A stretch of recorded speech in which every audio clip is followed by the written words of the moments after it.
The Oscars aren't the only awards students are talking about. See who won big at this year's Armstrong Awards. And CCU fundraisers for the Children's Hospital. See what this special event meant for our women's basketball team. Plus, where to park with all the construction on campus. All this and more next on CCU TV.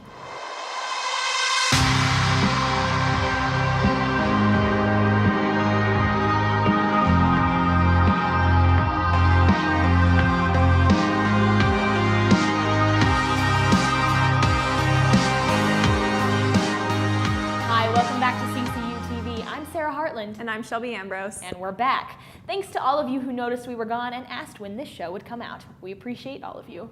At the end of February, Sarah, Jared, Jackie, and I, along with our illustrious professor, Susan Paulo, had the opportunity to travel to Nashville, Tennessee for a week for the National Religious Broadcasters International Christian Media Convention, Proclaim.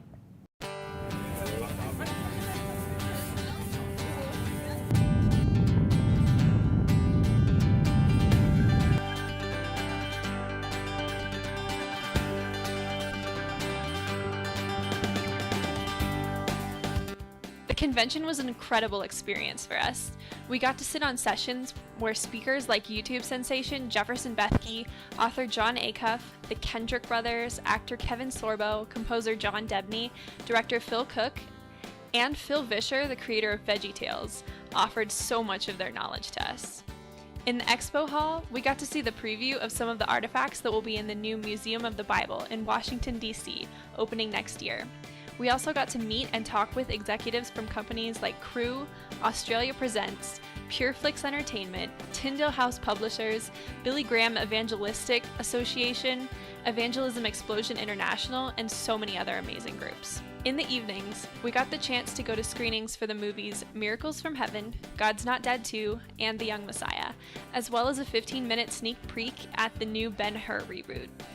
We also got to listen to pastors such as H.B. Charles and musicians like Jordan Smith and Michael W. Smith. On Friday, Ted Cruz and Dr. Ben Carson spoke, and Sarah and Jared even made it into Ted Cruz's press conference. But the best part by far was competing in the 24-hour digital news challenge for the intercollegiate NRB members, which CCU reporters are a part of. We had 24 hours to write, film, edit, and produce a 7-minute news broadcast reporting on the convention. We took home second place, missing out on first to Louisiana College by a mere 5 points on a 500-point scale. We want to say a huge thank you to everyone who let us interview them for our broadcast, and especially to our #1 fan, Krister, at Australia Presents for all of his help and encouragement. Overall, it was an exhausting experience, but an incredibly thrilling one nonetheless, and we are all eagerly anticipating next year's convention. In Nashville, I'm Shelby Ambrose, CCU TV. You're what? I am all talked out. You can see our special Tennessee broadcast as well as some hilarious outtakes right here on our YouTube channel or on facebook.com/ccutv. And boy, are they ever outtakes. That's what happens when you film at 2 in the morning. Mm-hmm. But you mentioned that Jared and I had the opportunity to attend Ted Cruz's press conference. Well, the NRB takes politics and especially the First Amendment very seriously. And obviously, this upcoming election is fresh on everyone's minds. But for many of you college students, this may be your first time voting. Jared Cummings is here with an overview of the process, so you're prepared to vote your voice come November. Contrary to popular belief, the presidential election hasn't actually started yet. Instead, political parties are just now beginning their nomination process. The presidential nomination process is a series of mini elections that are held across these United States. They come in two forms, a caucus and a primary. A caucus, such as the one most recently held in Iowa, is basically a public debate that counts as a vote. Citizens will gather at a specific time and place to argue over which candidate they think is best. Once the debate is over, party officials total up the number of people in favor of each candidate and award delegates accordingly. The more candidates, the more likely delegates will be divided up. For example, in Iowa 2016, Ted Cruz received 27% of the vote, and 8 delegates were awarded. Donald Trump, 24%, and was awarded 7 delegates. And Rubio, a close 23%, who also got 7 delegates. A primary, such as the one in New Hampshire, is a lot simpler than a caucus. Citizens don't debate, they simply show up at a booth and cast a vote. Bernie Sanders beat Hillary Clinton handedly, earning 60% of the vote and thus 60% of New Hampshire's Democratic delegates. The whole process can be a little bit confusing, but here's the gist. Each party, such as Republican and Democrat, awards each state a certain amount of delegates based on party rules. These delegates then pledge to vote in proportion to how the people voted. So here's what that looks like on a grand scale. Iowa holds a caucus, New Hampshire holds a primary, then Nevada holds a caucus, and South Carolina holds a primary. Then a whole bunch of states hold primaries on the same day, known as Super Tuesday. And once all the states have held a primary or caucus, state delegates representing the people meet at their respective parties' national convention to duke it out. It is at these national conventions that state delegates, alongside party officials such as mayors, congressmen, and ex-presidents, who are collectively known as the establishment but are officially referred to as superdelegates, meet to duke it out and choose one candidate to be their party's official nominee for president. Tired yet? It is only after this entire nomination process that the general election for president truly begins. In Lakewood, with CCU TV, I'm Jared Cummings. Thanks, Jared. The U.S. has one of the world's longest political campaign cycles, and most of that is due to primaries and caucuses, which became popular in the 1980s. Caucuses like the one held March 1st, when 13 different states, including the likes of Colorado, Georgia, Texas, and Massachusetts, held caucuses or primaries. When 13 states do this at the same time, it's called Super Tuesday, the single biggest day of voting in the primaries, hence the name Super. Super Tuesday forces many candidates to reassess their campaigns. As some double down and others bow out, let us know who you support on our Facebook page at facebook.com/ccutv. And speaking of politics, former Colorado Senator Bill Armstrong came to CCU as our president 10 years ago, but late last month announced his retirement from CCU. On February 12th, President Armstrong announced that he would retire from CCU later this year. He asked the Board of Trustees to begin considering a possible successor. Armstrong's retirement marks the end of an era for CCU. Under his decade of leadership, 22,000 individuals have donated to our university, 3 new student life buildings have been constructed, enrollment is still skyrocketing, CCU debate and sports are winning national championships, and a plethora of world-class speakers have visited campus. President Armstrong has led the charge in these new developments and consequently leaves big shoes for his successor to fill. Nonetheless, Armstrong feels now is the time and is confident that CCU is on a trajectory to become a great university. We at CCU TV are personally indebted to President Armstrong for sponsoring the development of our program. Thank you so much, President Armstrong. You will be sorely missed. Part of President Armstrong's legacy at CCU is an event held in his honor and with his name, CCU's annual film festival and competition, the Armstrong Awards. It's not every day that you get to walk the red carpet, but at the Armstrong Awards, CCU students can do just that. The event grew this year to 10 student-made films, and several audience members remarked on the high quality of this year's submissions. I loved being in it last year, but the quality of the videos has gone up incredibly. Due to technical difficulties, the event had a late start, but attendees didn't seem to mind, and the delay certainly helped CCU to the world missions teams that were using the event as a chance to fundraise by selling Italian sodas, popcorn, and other concessions. Meanwhile, CCU students took advantage of the opportunity the black-tie dress code allowed. I would actually say the red carpet walking in, that was just a really fun experience. Because I was one of the first to walk through, so just like the flashing of the lights. So that was really fun, and being able to take pictures with friends was really fun. When the film did get rolling, though, the competing films met an excited audience, and after screening all 10, viewers had the opportunity to vote for the best overall picture during a brief intermission, a choice some had trouble making. For tonight, it was a challenge tonight. They were all very good movies, and I wish we could have divided it into a serious category and a humorous category. Before announcing the overall winner, CCU professors announced the individual Armstrong Awards winners, starting with Best Actor to V. Guerrera in Dear Peter, Best Actress Shoshana Nelson in Liv and Marge, Best Music to Cambria Magnuson in The Fear and the Flight, Best Comedy to Hannah Jones for Giselle the Goose, Best Cinematography to Josh Block for Dear Peter, And CCU TV's own Jackie RIESTER took home the award for Best Screenplay for Every Breath You Take, while Shelby Ambrose won Best Drama for Smallest Moments.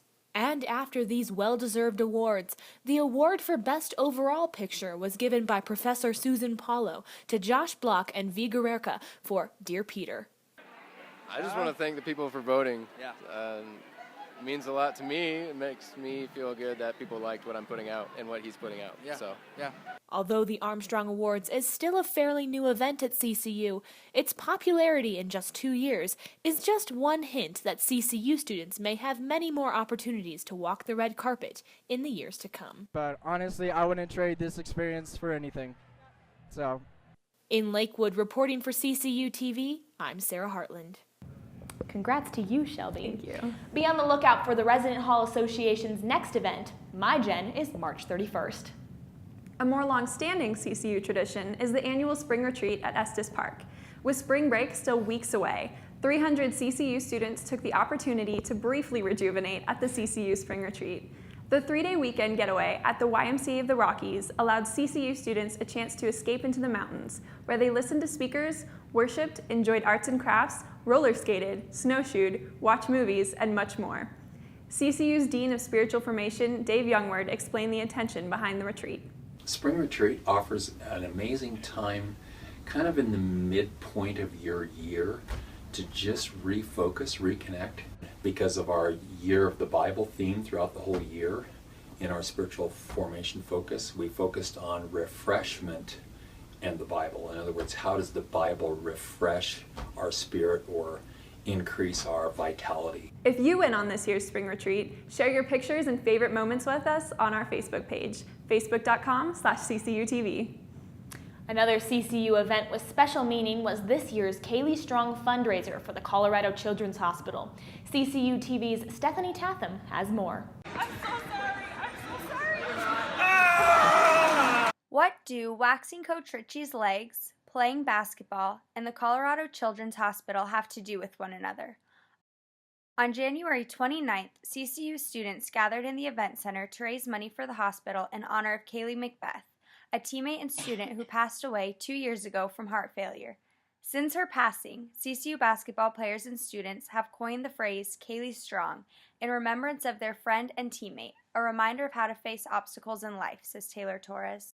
Just with her relentless spirit and her love for Christ and her willingness to wake up every day and face the battle and understand that our God is better and bigger and stronger than any worldly disaster or any worldly hurt or pain, but yet to still wake up and face the day with just such a positive mindset and such a joyful heart. That's how we would define Kaylee Strong. Students donated money for Kaylee Strong Night, watched both men's and women's CCU basketball games, and celebrated Kaylee's life and impact on campus. She was what most call a manager, but kind of what we would call our heartbeat. So just she changed lives every day, and she was impacting people in ways that I don't even think she understood or she knew, and that just shows the power of Christ. If you're interested in helping Children's Hospital Colorado and getting ministry hours at the same time, contact Campus Ministries to learn more about all things ministry led by Abigail Gordon. And speaking of Campus Ministries, if you haven't heard the name Trash Club, you are missing out on knowing one of the CCU's most unique ministries. Let's take a look at this week's Ministry Minute from Kaylee Bernier. Trash Club is the essence of CCU. We are the joy that goes around campus just to bring happiness and songs and Disney.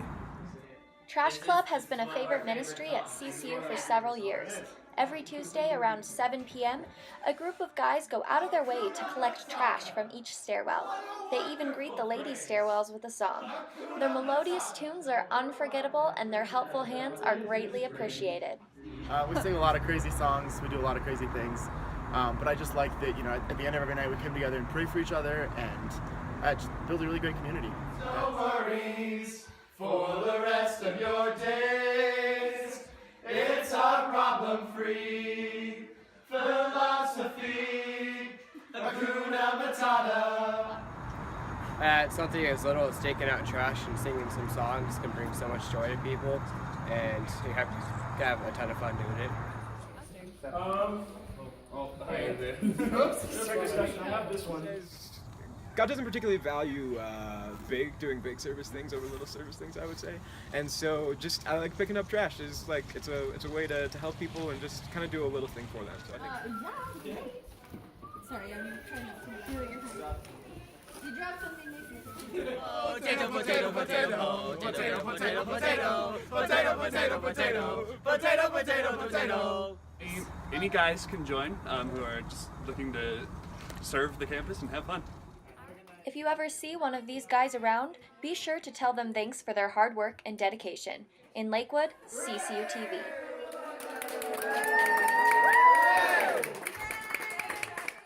Thank you for making our lives just a little bit easier, Trash Club.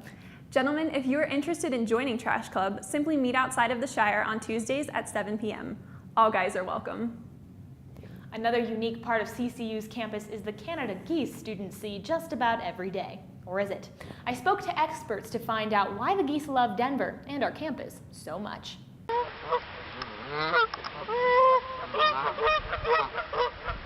That's a familiar sound for CCU students, and you know what they say, familiarity breeds contempt.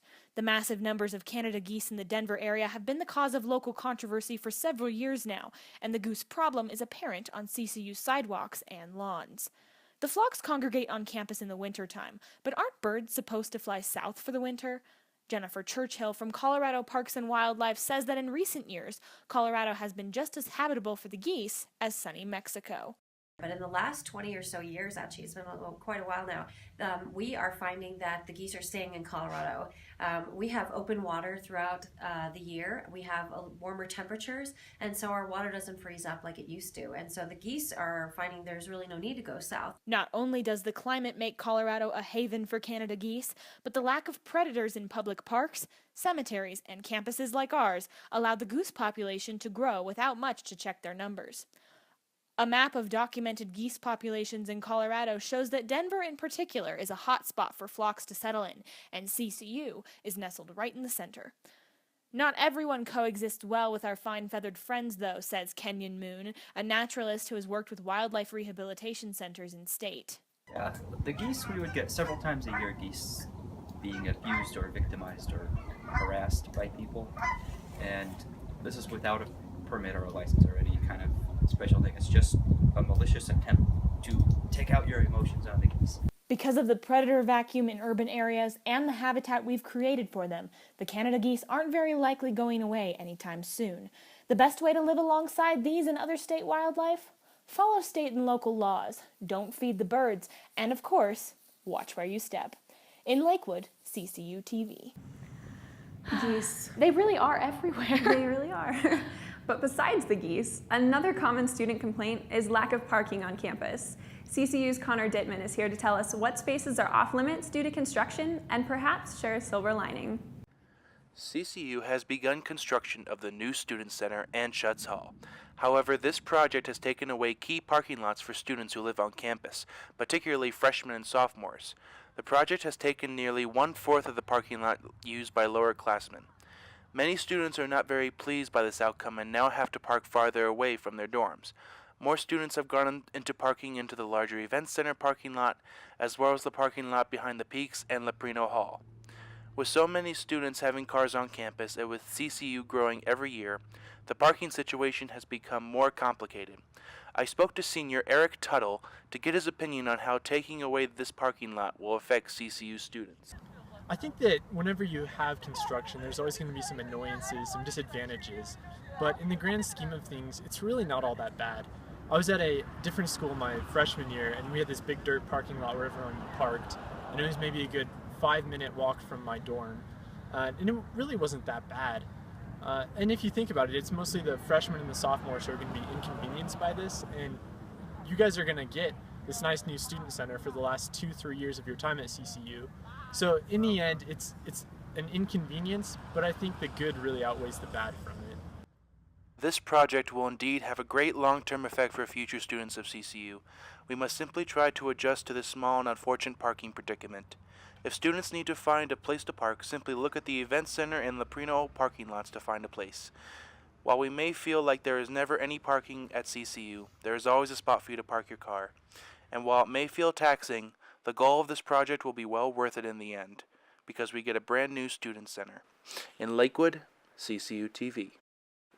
Thanks, Connor. Thankfully, we can avoid further frustration by following some basic college etiquette tips. Check out our latest skit.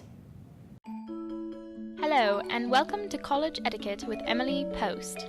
Today, we will be covering some basic etiquette rules that are of the utmost importance to college students such as yourselves. Firstly, when walking up or down staircases, as well as when walking on the pathway, it is proper to stay to the right side of the path, much as when driving. Similarly, when walking on the path, it is proper to walk in columns rather than in rows.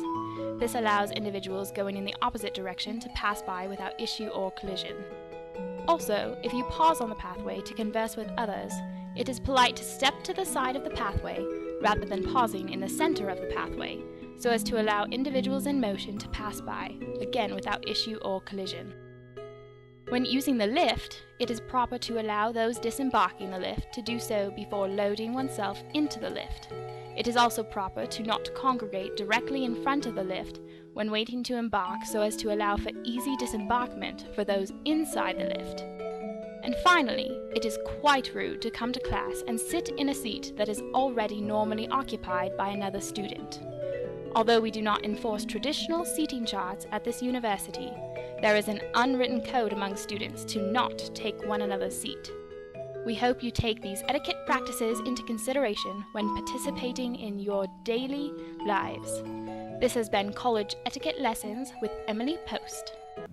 Sensing a little bit of passive-aggressive comments from the writer on that skit. Yeah, just a bit, I think.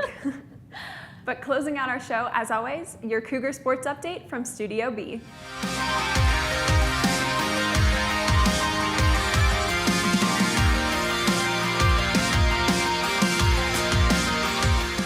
Hey there, Cougars. While school may be getting ready to take a break, our spring sports teams are getting into the peak of their season. The baseball team has found success in Florida and Arizona so far in the season. They last played School of Mines in Golden, but they are back at the All-Star Park starting the 18th, playing Metro State all weekend long. Our softball team has experienced wins against schools like CSU Pueblo and Mesa. They finished playing Adams State this past week in Lakewood Park, but you can see the women play Regis University on the 19th and 20th this coming weekend at 2 p.m. and 1 p.m. Both our women's and men's tennis teams play Dallas Baptist on the 16th at Meadow Creek Tennis Club starting at 3 p.m., so be sure to catch them while they're at home. Many of our Cougars will still be competing over spring breaks, so make sure you stay up to date on their successes on our Facebook page or on ccucougars.com. I'm Jackie Riester, and this has been your Sports Update. Thanks so much for joining us. That's all we have for today. Remember to like, subscribe, and share this video. We'll see you next time.